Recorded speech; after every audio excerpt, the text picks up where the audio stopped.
Thank you. So in this part, we will mention about the debug authentication feature of this family. And this is a new mechanism in H7RS family, which is used for the protection of the code stored in the internal flash.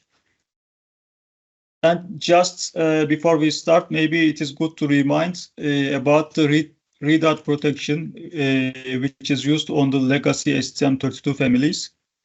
Remember that when you have the readout protection level 0, it means that the device is open and you can do everything.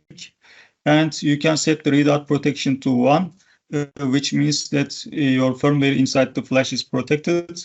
And debugger cannot read the flash, but it can read the RAM content. And it is possible to do a regression to readout protection level 0 again to reopen the device. And there is also another level, readout protection level 2. When you enable this, you have no longer debug access, or you have no option to remove the protection. So the regression is not possible. Okay. And if we check the evolution with the H7RS family, the readout protection levels are replaced by the product state. And now you have the debug authentication to control the device regression and to reopen the debug link. And for this, we are using the JTAG dedicated access point. And we rely on the standard protocol defined by ARM, which is called ADAC. And there are two possible methods to do the debug authentication. The first one is password protection, sorry. If you are using only the password, then you can do only the regression. But if you also want to enable some debugging capabilities, or if you want to give some other permissions, which we will see later, then you will need to use a certificate. Okay, let me describe the product states. The product state open means that the device is open. For example, when you have a fresh device, it will be in the open state, and you can do everything with the flash and the debug link. And the provisioning state is a new state, which allows you to transmit some specific file, which is containing the private keys and data to be provisioned. And these private keys and data will be stored in a secure storage inside the flash. And there are two final steps, closed and locked. Locked state corresponds to the readout protection level 2 in the legacy STM32 families. So when you put the device into locked state, then you cannot do any regression. But you can still use the closed state which allows you to do the regression, and you can reopen the debug link. Okay. To do this, you will need to use the debug authentication. Okay, in the first stage, we are in open state. So first, we can flash our firmware to the device. And then we can do the provisioning and to transmit our private keys or certificates to the secure storage area inside the device. And then we can close the device. When the device is closed, this means that there is no more debug access. And for example, if you want to remove the protection, if you want to do a regression, or if you want to reopen the debug link, then you can use a tool like QProgrammer, or maybe you can use some other tools. You can use the debug authentication, you can use the regression, you can do the regression, and you can reopen the debug link. But to do this, you will need to know the secure keys or the certificates that you have provisioned previously. So make sure that you do not lose these keys and the other certificate information. Okay, so the provisioning means that in the production line, you will need to handle a new step. So the secure keys and the certificates will be provisioned to the device in the production line. And now we will demonstrate the use of this feature with a simple hands-on. We will use a simple Let Blink application as the user application, but we will use the device debug authentication features. Okay, here we have the materials on GitHub. If you click on this link. Okay, here again we have the description of each step with some animated descriptions. Okay, but I will show you lively. Okay, so we will execute some steps. The first step will be to form your application and compile it and flash it to the device. And in the next step, we will do the provisioning with the default ST value, with the default ST private key, and then we will close the device. And in the third step, we will try to reopen the device for the debugging again. And in the final step, we will do a regression to come back to the open state. So here we have a simple LED blinking example that we prepared before. Now we will flash it to our target and we will debug it. Okay, let me do it.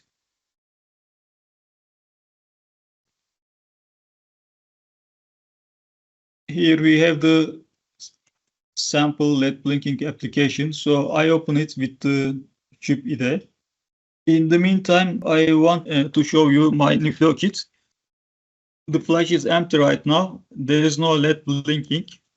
We opened the Cube IDE and we opened our application.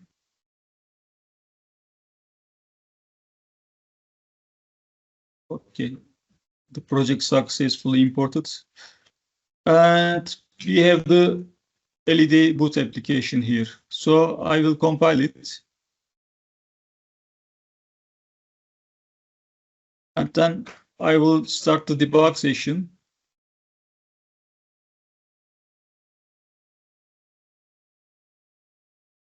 Okay, now I run it. And if I open the camera again, you see the LED is blinking here. Okay. Now I stop it. Then to do the provisioning, we need to open the Cube programmer and we need to connect to the target port using the hot block method for ST-Link. Hot block means that you can connect to the device without resetting it. And then we will go to option bytes to change the product state from open to provisioning. Okay, let me do it. Now I selected mode hot block and I connect to the device and I can read the flash content here and I go to option bytes and I check for the product state and it is 39, which means it is open state. And I will select 17 for the provisioning and I apply. And it asked me, do you want to provision a default DA config? Yes, we will do the provisioning with the default ST value. Okay. Normally, it is also possible to use your own private keys or certificates because when you do your own application, you will need to use your own keys and you make sure that you do not lose these keys or these certificates. Otherwise, you cannot reopen the device or you cannot do the regression. Okay. Now, the OB key provisioning successfully completed. Okay, what have we done at this step? Okay, we have actually sent a DA config OB key file, which is containing the hash of a key and also including the permission mask to the JTAG interface. And by this, we were able to store this secret information inside the secure storage space in the user flash. And how these private keys or certificates are generated. It is done by using the trusted package creator, which is coming with the Cube programmer. Here you see in this area there is a text box which lets you enter your private ECC key to generate the hash of its public key. And this private key will be needed to reopen the device. And then here at this step, you can define SOC mask, which allows you to define the regression capability, to reopen the debug link, and to force to activate the bootloader capability. What does it mean? For example, if your external flash is broken somehow, then you have the option to force the embedded bootloader to be activated, and then you can take the required actions. And now at this step, we need to close the device. Okay, let me do it. Okay, I close the device and apply. And there are some warnings. And you see the debugger connection interrupted. Okay. Now what have we done? We close the device, and there are actually two debug ports. One is port 0, which is used for the debug authentication, and the other one is port 1 for the debugging of your firmware inside the flash. So we close this port 1. So you don't have debugging access anymore. Okay, now at the second step, we need to reopen the device for the debugging. Okay, for this, we will use Cube IDE interface. Actually, here maybe I want to show you if I can connect or not. I'm trying to connect, but it gives me error, no target found. So you are not able to read the contents of the flash. Okay, now I go back to Cube IDE, and then I need to define some debug configuration to reopen the link. Okay, I go to debugger settings here, flash, and for this I need to enable the debug authentication, and here I need to provide the private keys and the certificates that I provisioned previously. Then, and I can find it in my sample application folder. In the debug authentication folder, you have the key, and we have the certificate. Now I can do, for example, intrusive level 1 debug as the permission. I choose this one and apply. From here, I remove the download option, and I clicked on apply. Then I start the debugging session. So the device is running. Let me show you the camera. Okay, you see the LED is still blinking, and we are in run mode. So I stop it. Okay, so we have reopened the device. So just to let you know what we have done during this debugging session, when we were in closed state, we have provisioned the hash of a key on the SOC mask and sank some certificate on ADAC protocol, which is standard one. We communicate on a port of the debug, which is not dedicated to really debug the core, but only to do the negotiation, I will say. And once we manage to authenticate, and there is a challenge weapons here, we managed to reopen the second port. This port 1, which is really the port where you can debug your application.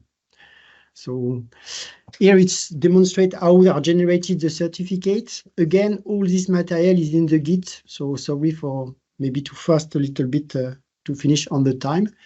The last thing that should be done is to do a regression, the capability to come back to the open state. And when we will do that, it will erase all the internal flash, but also the OB key storage. I mean, all the secrets that are inside the device. So it could be done with Cube programmer again. You need first to discover the board.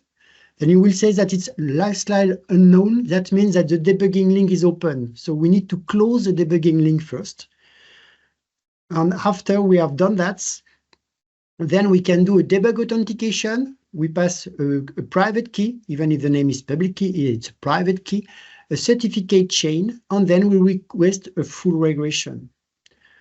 Doing this, and you will see it works, then we come back to open state and the secure storage have been erased. That means all what is inside the device or secrets that have been provisioned in the first step has been removed. So takeaway on the H7RS, you've got a new debug authentication features, which allow you to control the regression, but also to reopen the debugging link with certificate.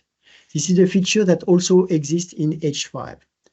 There is an additional step in production because you will need to provision this secret to have the capability to do a regression. So it's important to keep this in mind that now, while you're in production, you will need to provision secret to have the capability to reopen a closed device. New mechanism increase the robustness for sure. But there is many other security features on the H7RS. And we've got, for example, a secure boot with secure firmware update capabilities that is ROM.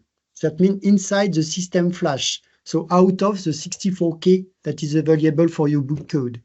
And these have been certified SESIP level 3. That means we are resistant to side channel attack. That means you just need to activate it and you can use it. But maybe it doesn't fit your need. So you also have the possibility to use OM-IROT within an open source example of secure boot with secure firmware update capabilities. So we've got the secure boot and secure firmware update capabilities for this platform, and those are SESIP level 3. The SESIP level 3 doesn't cover the open source because this one will be modified by you and will be under your responsibility. So I think that's it for this part. Yes, many information on the wiki page. There is a wiki page dedicated to H7RS security. I will put the link inside the chat, and then you can go there. You will find all the details because, as you can see, there is many new features which rely like a secure storage, secure manufacturing, cryptography, of course, but isolation on the boot sequence, which are a little bit different regarding other families.